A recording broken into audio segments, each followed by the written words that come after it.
Hello everyone, welcome to वुडक। आज की इस वीडियो में हम आपको एक पॉलिश शीशम कलर की पॉलिश लगाने का तरीका सिखाएंगे। सबसे पहले देख सकते हैं आपके पास जो आइटम होगा उस पर खूब आपने रेगमाल करना है। तकरीबन 3 से 4 दफ़ा अच्छी तरह से रेगमाल कर देने के बाद जहाँ पर आपको जोड़ नज़र आएगा या जहाँ पर कील लगी होगी उस जगह में आपने लाफी करनी होगी। जैसे कि हमने पहली लाफी कर दी है, उससे पहले रेगमाल भी कर दिया था। अब उसके बाद दोबारा आपने रेगमाल करना है। जैसे कि आप देख सकते हैं कि यहाँ पर अभी लाफी के बाद दोबारा रेगमाल लग रहा है, मोटा रेगमाल लग रहा है, ताकि इसकी लाफी अच्छी तरह से कटाई हो जाए। इसकी लाफी की यह भी कटाई हो रही, इसको कटाई कहा जाता है। ये दूसरी मरतबा रेगमाल लग रहा है। पहली मरतबा रेगमाल लाफी से पहले लगा जाता है, फिर उसके बाद दोबारा लाफ़ी भरी जाती है, फिर उसके बाद ये कटाई हो रही है।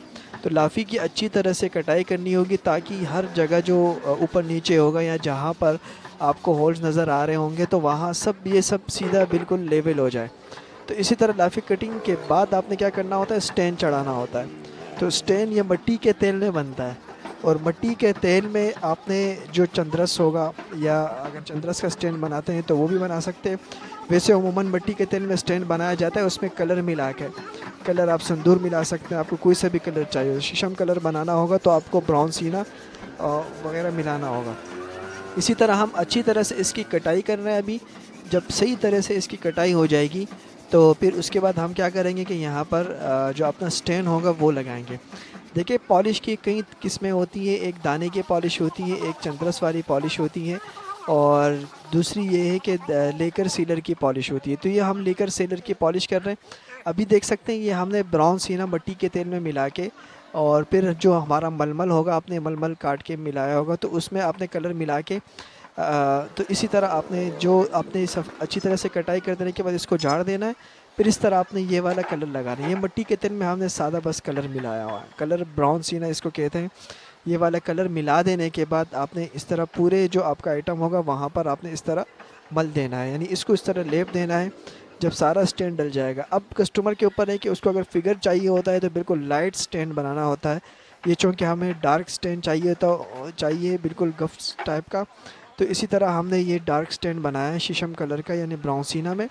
तो ये सारा जब कवर हो जाएगा, लेकिन इस चीज़ में पॉलिश में या जो स्टैंड लग रहा है उसमें आपने एक चीज़ का ख्याल रखना है, यानी जहाँ से स्टार्ट लेता है तो उस यानी जो एक पीस होता है उस पर पूरा एक लंबा हाथ मारना होता है, यानी एक साइड पूरी करनी होती है। या ये भी कर सकते हैं कि उस पीस का आपने सबसे पहले जोड़ भरने होते हैं, फिर उसके बाद जाकर यानी जोड़ों में आपने कलर फिल करना होता है। फिर आपने लंबा लंबा हाथ करके इस तरह इसकी, ताकि फिगर अच्छी तरह, जैसे कि आप अभी देख सकते हैं। अब हम अभी देखें कॉर्नर्स एजेस में कलर फिल कर रहे हैं। अब उसके बाद क्या कर रहे हैं ये देखें, हम इस तरह स्टैंड बना रहे हैं कि उसके ऊपर फिगर नज़र आ रहे हैं।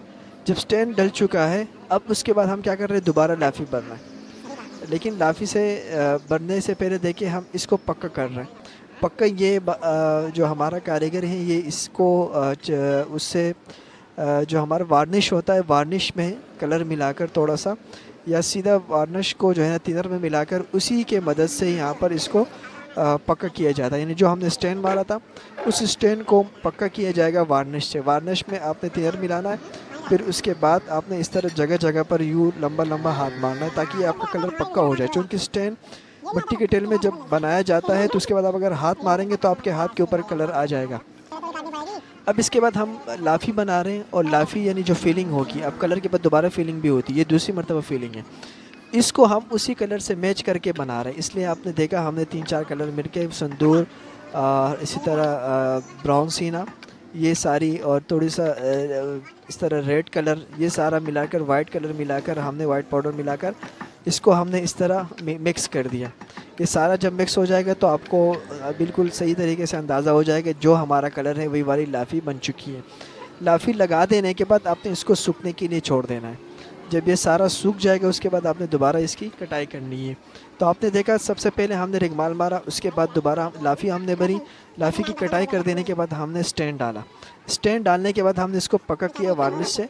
फिर उसके बाद अब पक्का करने का वार्निश से एक बेहतरीन तरीका ये भी है कि आपने सीलर और लेकर मिक्स करके गन जो आपका होता है ये कंप्रेसर, उसी में भरकर आपने यूँ फुआर करके छोड़ देना है। उसकी भी अगर हो सके तो मैं यहाँ पर मेंशन कर दूँ कि तस्वीर डाल के कैसे करना है। तो इसी तरह हमने ये सारी लाफ़ी करनी होती है, फिलिंग करनी होती है। लाफ़ी की ये चौक वाली लाफ़ी है, अगर कुछ ज़्यादा कटाई वटाई हो, यानी कुछ ज़्यादा जोड़ ज़्यादा निकल रहा हो, तो उसके लिए हम लाफ़ी फिर पक्की लाफ़ी बनाते हैं, यानी गिलू की लाफ़ी होती है वो।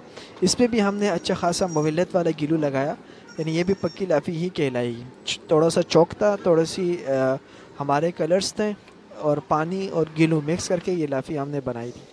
अब देखें ये सारे जहाँ पर भी जोड़ थे, जहाँ पर भी पीस लगा हुआ है, वहाँ पर इस तरह लाफ़ी की फीलिंग होती है।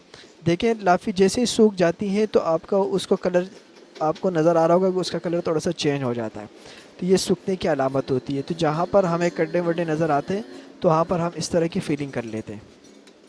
जब यह सारी फीलिंग हो जाएगी तो हम दोबारा रेगमाल मारेंगे, ताकि जो हमारी लाफ़ी होगी उसकी अच्छी तरीके से कटाई हो जाए। लेकिन यहाँ पर आपने मोटा रेगमाल नहीं मारना, दरमियाना सा रेगमाल या बिल्कुल तकरीबन आपका 1000 का जो पत्ता होता है वो आपने इस तरह मारना होता है। तो ये इसी तरह आपने कटाई करके ऊपर की टॉप की कटाई हमने कर दी। कटाई भी बिल्कुल सीधी करनी होती है, आपको एक ही हाथ चलाना होता है। ये नहीं कि एक जगह पर आप कटाई ज़्यादा कर ले, दूसरी जगह पर कम कर दे, तो वहाँ पर फिर जब आप दोबारा इस पर स्टैंड डालोगे तो वहाँ पर नज़र आ जाता है। तो इसी तरह हमने ये सारी कटाई कर देने के बाद हम दोबारा इस पर स्टैंड डालेंगे, एक हल्का सा स्टैंड मारेंगे, यानी अपने मिट्टी के तेल में जो हमारा कलर बना हुआ था वो डालेंगे। या अगर वो नहीं कर सके तो कम से कम हमारा जो चंद्रस में कलर मिला होगा तो उसको आपने इस तरह मिलाना होगा। तो अब हम ये देख रहे कलर लगा रहे हैं, तो यानी हमारी सारी लाफी कटिंग हो चुकी है। अब हम कलर मिला के लगा रहे हैं, तो पॉलिश में कलर हम लगा रहे हैं। ये वाला कलर इस तरह आपने इस तरह लगाना होगा पूरे टेबल पर। जब हमारा यानी आपका जो भी आइटम होगा उस पर जब कलर लग जाएगा, फिर उसके बाद हमने इसको पक्का कर देना है। अब जैसे ये सारा कलर लग जाएगा ना, तो उसके बाद हमने सीलर लेकर की जो आपकी ये अभी देख रहे हैं सीलर लेकर हमने लिया हुआ है यहाँ पर, और फिर ये देख सकते हैं सीलर लेकर से अब इसको पक्का किया जा रहा है। जैसे ये देख सकते हैं तकरीबन काम हमारा हो चुका है अभी फाइनल। तकरीबन ये 4 से 5 दफ़ा लग जाता है, फिर उसके बाद आपने फिर हल्का सा पत्ता मारना होता है, फिर उसके बाद फिनिश वाला हाथ मारना होता है। तो उम्मीद करते हैं कि दोस्तों ये वाला आपको पसंद आ गया होगा या आपको समझ आ गया होगा कि किस तरीके से इसकी फीलिंग होती है और किस तरीके से पॉलिश लगाई जाती है। तो आखिर में आप देख सकते हैं हमारा प्रोडक्ट यही वाला है जो हमने आपको दिखाया था, इसी तरह की फिनिशिंग हो चुकी है। तो उम्मीद करते हैं कि आपको कुछ समझ आ गया होगा, तो प्लीज़ लाइक ज़रूर कीजिएगा। Thank you for watching.